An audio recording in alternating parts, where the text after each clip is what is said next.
এই পাঁচ ৰাশিৰ ওপৰত ভগৱান শিৱৰ কৃপা সদায় বৰ্তি থাকে। ভগৱান শিৱৰ নিজৰ পাঁচটা ৰাশি আছে। ভগৱান শিৱৰ এই পাঁচ ৰাশি বহুত প্ৰিয়। আপোনাৰ ৰাশি কি? প্ৰিয় দৰ্শক, আপুনি যদি ভগৱান শিৱৰ এজন একান্ত ভক্ত তেনেহলে আমাৰ কমেন্ট বক্সত হৰ হৰ মহাদেৱ বুলি লিখিবলৈ নাপাহৰিব। জ্যোতিষাস্ত্ৰত প্ৰতিটো ৰাশিৰ নিজৰ বিশেষত্বৰ বিষয়ে উল্লেখ কৰা হৈছে। ৰাশি চক্ৰত 12টা ৰাশিৰ বিষয়ে উল্লেখ কৰা হৈছে আৰু এই ৰাশিৰ জাতকৰ নিজা নিজা বিশেষ গুণ থাকে। জ্যোতিষাস্ত্ৰ অনুসৰি এই সকলো ৰাশিৰ ভিতৰত কিছুমান ৰাশি এনেকুৱা যে যিখিনি ভগৱান শিৱৰ অতিকৈ প্ৰিয়। ভগৱান শিৱ বহুত দয়ালু আৰু সকলোকে নিজৰ কৃপা দৃষ্টি ৰাখে। হিন্দু ধাৰ্মিক মান্যতা অনুসৰি সোমবাৰৰ দিনটো ভগৱান শিৱৰ দিন। এই দিনটোত বিধি বিধানে পূজা কৰিলে ভগৱান শিৱ প্ৰসন্ন হয় আৰু তেওঁৰ কৃপা লাভ কৰাৰ মান্যতা আছে। শংকৰ ভগৱান হিন্দু ধৰ্মৰ প্ৰমুখ ভগৱান হয়। তেওঁক দেৱৰ দেৱ মহাদেৱ বুলি কোৱা হয়। তন্ত্ৰ সাধনাত তেওঁক ভৈৰৱ নামেৰে জনা যায়। সৃষ্টিৰ উৎপত্তি, স্থিতি আৰু সংহাৰৰ আধাৰ শিৱকেই কোৱা হয়। এই জাতকৰ জীৱনত কষ্ট বহুত আহে, কিন্তু তেওঁ এই সকলো কষ্ট নিবাৰণ কৰা ভালদৰে জানে। সনাতন ধৰ্মত ভগৱান শিৱৰ উপাসনাৰ বিশেষ মহত্ব আছে। ধাৰ্মিক মান্যতা অনুসৰি ভগৱান শিৱই নিজৰ ভক্তৰ ওপৰত বহুত সোনকালেই প্ৰসন্ন হয় আৰু তেওঁৰ চৰণত যিয়ে আহে আৰু সোনকালেই সকলো সমস্যাৰ পৰা উদ্ধাৰৰ ৰাস্তা বিচাৰি পায়। ভগৱান শিৱৰ কৃপাৰ দ্বাৰা সেই জাতকৰ সকলো কাম ভালদৰে প্ৰাপ্ত হয়। ভগৱান শিৱক বহুত নামেৰে জনা যায়। মহাদেৱ, নীলকণ্ঠ, ভোলেনাথ। আপুনি যি নামেৰে ভগৱান শিৱক স্মৰণ কৰিব, ভক্তৰ প্ৰাৰ্থনা তেওঁ স্বীকাৰ কৰিব। সোমবাৰৰ দিনা ভগৱান শিৱৰ সকলো মনোকামনা পূৰণ হয়। পূজা কৰা হয়, ব্ৰত কৰা হয় আৰু তেওঁক প্ৰসন্ন কৰিবলৈ সকলো ফালৰ পৰা প্ৰয়াস কৰা হয়, যাৰ দ্বাৰা ভক্তৰ সকলো কষ্ট দূৰ হয় আৰু তেওঁৰ মনোবাঞ্ছা পূৰণ হয়। য'ত কিছুমান মনুষ্যৰ মনৰ ইচ্ছা মতে ফল লাভ হয়। জ্যোতিষাস্ত্ৰ অনুসৰি কিছুমান ৰাশি এনেকুৱা হয় য'ত মহাদেৱৰ কৃপা থাকে। এই ৰাশিৰ জাতক জাতিকাই যদি অলপ সময় মহাদেৱক স্মৰণ কৰে তেতিয়াই তেওঁলোকে মনে বিচৰা সকলো ফল লাভ কৰে। প্ৰিয় দৰ্শক, যদি আপুনি আমাৰ চেনেলটোত নতুন তেনেহলে চেনেলটো ছাবস্ক্ৰাইব কৰিবলৈ একেবাৰে নাপাহৰিব। যদি আপুনিও বিচাৰে এনেধৰণৰ জ্ঞান ঘৰে ঘৰে পোৱাটো তেনেহলে এই ভিডিঅ'টো নিজৰ বন্ধুবৰ্গৰ মাজত যিমান পাৰে সিমান শ্বেয়াৰ কৰিবলৈ একেবাৰে নাপাহৰিব। প্ৰথমটো ৰাশি হৈছে মেষ ৰাশি। জ্যোতিষাস্ত্ৰ অনুসৰি ভগৱান শিৱৰ প্ৰিয় ৰাশিৰ ভিতৰত মেষ ৰাশি অন্তৰ্ভুক্ত। মেষ ৰাশিৰ ওপৰত ভগৱান শিৱৰ বিশেষ কৃপা দৃষ্টি থাকে। এই জাতক জাতিকাৰ জীৱনত যদি কিবা সমস্যা আহে সেইখিনি নিবাৰণ ভগৱান শিৱই বহুত সোনকালেই কৰে। সোমবাৰৰ দিনা এই ৰাশিৰ জাতকে শিৱলিংগত গংগা জলে অভিষেক কৰিব লাগে। শিৱলিংগ দৰ্শন কৰিলে সুখ আৰু সমৃদ্ধি বৰ্তি থাকে। ভগৱান শিৱৰ কৃপাত এই জাতকৰ ভৱিষ্যত সুন্দৰ হয় আৰু সমাজত এই ৰাশিৰ জাতকসকলে মান সন্মান লাভ কৰিব পাৰে। এই জাতকৰ আৰ্থিক জীৱনত কেতিয়াও ধনৰ নাটনি নহয় আৰু ভৌতিক সুখ শান্তি লাভ কৰে। দৰাচলতে এই ৰাশিৰ লোকসকল সহজ সৰল স্বভাৱৰ হয়। তেওঁলোকৰ মাজত কেতিয়াও চালাক আৰু কপট ভাৱ নাথাকে। তেওঁলোক যেনেকৈ ভিতৰৰ পৰা ঠিক হয় তেনেকুৱাই বাহিৰৰ পৰাও হয়। এই কাৰণে ভগৱান শিৱই এই ৰাশিৰ লোকসকলৰ ওপৰত সদায় কৃপা দৃষ্টি ৰাখে। এই লোকসকলে যথেষ্ট কষ্ট কৰিব পাৰে আৰু বুদ্ধিমান হয়। সকলো কামতে সফলতা লাভ কৰে। কোনোবা এটা কাম নোহোৱালৈকে তেওঁলোকে চেষ্টা জাৰি ৰাখে। এই জাতকে বহুত কষ্ট কৰিব পাৰে। তেওঁলোক আশাবাদী আৰু আত্মকেন্দ্ৰিক হয়। এই জাতকৰ ওপৰত ভগৱান শিৱৰ কৃপা বৰ্তি থাকিবলৈ প্ৰত্যেক শনিবাৰে শিৱলিংগত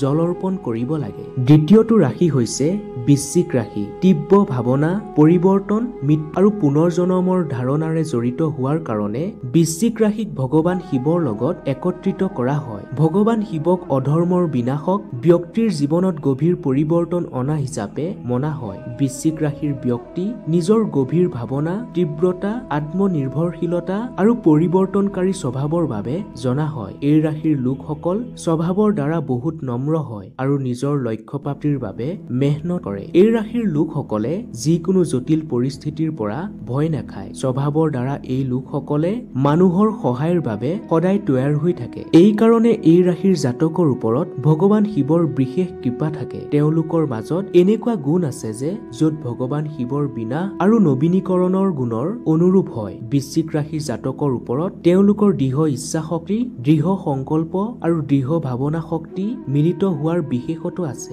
বৃশ্চিক ৰাশিৰ জাতকৰ আত্মনিৰীক্ষণ কৰাৰ ক্ষমতা, স্বভাৱ আৰু জীৱনৰ গভীৰ পৰ্যায়লৈকে মোকাবিলা কৰাৰ তেওঁৰ ইচ্ছা, অজ্ঞানতা আৰু আসক্তিৰ বিনাশক ৰূপে ভগৱান শিৱৰ ভূমিকাৰ দ্বাৰা মিলিত হয়। তৃতীয়টো হৈছে মকৰ ৰাশি।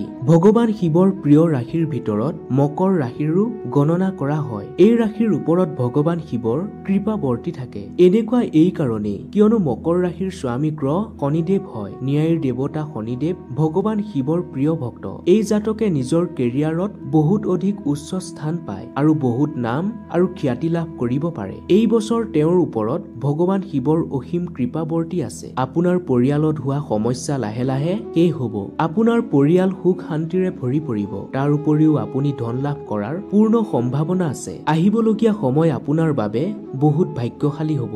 বহুবাৰ এওঁলোকে পাৰিবাৰিক সমস্যাৰ মাজত যুঁজ দিবলগীয়া হয়, কিন্তু এওঁলোকে নিজৰ বুজা শক্তি আৰু ভগৱান শিৱৰ আশীৰ্বাদৰ দ্বাৰা সেই সকলো সমস্যাৰ পৰা নিজক উদ্ধাৰ কৰিবলৈ সক্ষম হয়। এই ৰাশিৰ লোকসকলে যদি সঁচা ভক্তিৰে শিৱৰ আৰাধনাত লীন যাব পাৰে, তেতিয়া তেওঁলোকে জীৱনত কেতিয়াও অসফলতা লাভ নকৰে। সংকটৰ সময়ত আপুনি ভগৱান শিৱৰ পঞ্চাক্ষৰী মন্ত্ৰ ওম নমঃ শিৱায় মন্ত্ৰ জপ কৰিব লাগে। নম্বৰ 4, মীন ৰাশি। মীন ৰাশি আধ্যাত্মিকতা, কৰুণা আৰু ৰহস্যময়ী ক্ষেত্ৰত জড়িত হোৱাৰ বাবে মীন ৰাশিক ভগৱান শিৱৰ সৈতে জড়িত কৰা হয়। ভগৱান শিৱক আচলতে গভীৰ ধ্যান, আধ্যাত্মিক অভ্যাসত বিলীন হোৱা যোগী বুলি কোৱা হয়। মীন ৰাশিৰ ব্যক্তি নিজৰ ধৈৰ্য শক্তি, কৰুণা আৰু আধ্যাত্মিক ক্ষেত্ৰৰ ফালৰ পৰা গভীৰ সম্বন্ধৰ বাবে জনা যায়। তেওঁৰ ওচৰত এনেকুৱা গুণ আছে য'ত ভগৱান শিৱৰ আধ্যাত্মিকতা আৰু দিব্য চেতনাৰ দ্বাৰা মিলিত হয়। মীন ৰাশিৰ জাতক কলাত্মক বিচাৰ হয়। মীন ৰাশিৰ জাতকসকলে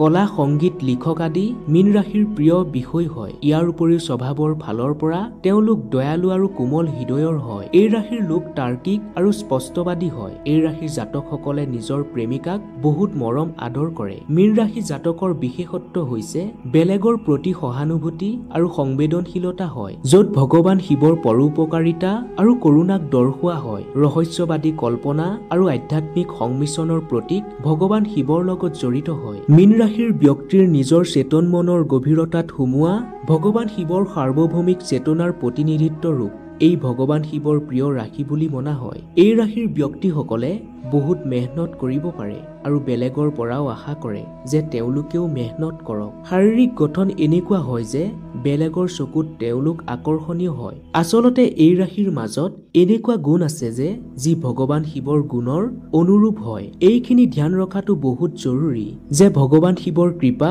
আশীৰ্বাদ বিশেষ ৰাশিৰ ওপৰতহে সীমিত নহয়। ভক্তি আৰু আধ্যাত্মিক সম্বন্ধ জ্যোতিষীমাৰ পৰাও জড়িত আৰু ভগৱান শিৱৰ জীৱনৰ সকলো ক্ষেত্ৰ আৰু সকলো ৰাশিৰ জাতকৰ দ্বাৰা সন্তুষ্ট হয়। অন্ততঃ এজন ব্যক্তিৰ এজন দেৱতাৰ মাজত সম্বন্ধ এক গভীৰ ব্যক্তিগত অনুভৱ, যি বিশ্বাস, ভক্তি আৰু আধ্যাত্মিক প্ৰভাৱৰ দ্বাৰা একত্ৰিত। নম্বৰ 5, কুম্ভ ৰাশি। বৌদ্ধিক গতিবিধি আৰু ভৌতিক ইচ্ছাৰ দ্বাৰা জড়িত হোৱাৰ বাবে কুম্ভ ৰাশিক ভগৱান শিৱৰ দ্বাৰা জড়িত কৰা হয়। ভগৱান শিৱক এনেকুৱা দেৱতা ৰূপে মনা হয় যে যি সাংসাৰিক মোহমায়াৰ ওপৰত উঠি মানৱ সমাজৰ ভালৰ বাবে একত্ৰিত হয়। কুম্ভ ৰাশিৰ ব্যক্তিৰ নিজৰ বৌদ্ধিক ক্ষমতা আৰু সমাজৰ ভালৰ বাবে কাম কৰি ভাল পায়। এওঁলোকৰ ওচৰত এনেকুৱা গুণ আছে যে য'ত ভগৱান শিৱৰ জ্ঞান আৰু মানৱতাৰ সেৱা গুণৰ দ্বাৰা মিলিত হয়। কুম্ভ ৰাশিৰ জাতকৰ ব্যক্তিত্ব আকৰ্ষিত হয়। এই ৰাশিৰ লোক বহুত বুদ্ধিমান হয়। এই লোকৰ তাৰ্কিক শক্তি বহুত বেছি হয়। এই বুদ্ধিমান মানুহৰ লগত বন্ধুত্ব ৰাখি ভাল পায়। কুম্ভ ৰাশিৰ ব্যক্তি দূৰদৰ্শী হয়, যি জ্ঞান আৰু ব্ৰহ্মাণ্ডৰ চেতনা ৰূপত ভগৱান শিৱৰ ভূমিকা পালন কৰে। কুম্ভ ৰাশিৰ ব্যক্তিসকলে সমস্যাৰ সমাধানৰ ৰাস্তা খুব ভালদৰে বিচাৰিব জানে। কেতিয়াবা এনেকুৱা হয় যে এই ৰাশিৰ জাতকসকলে বেলেগৰ কথা শুনিব নিবিচাৰে। বহুত সোনকালেই খং উঠে এই ৰাশিৰ জাতকসকলৰ। কুম্ভ ৰাশিৰ জাতকসকল নিজৰ সপোনৰ মাজত বিলীন হৈ থাকে। প্ৰিয় দৰ্শক, আশা কৰিম আজিৰ ভিডিঅ'টোৱে আপোনাক কিঞ্চিত হ'লেও উপকৃত কৰিব। যদি ভিডিঅ'টো চাই ভাল লাগিল তেনেহলে এটা লাইক কৰি আন 10 জন উপকৃত হোৱাকৈ ভিডিঅ'টো এতিয়াই শ্বেয়াৰ কৰি দিবলৈ একেবাৰে নাপাহৰিব। ধন্যবাদ।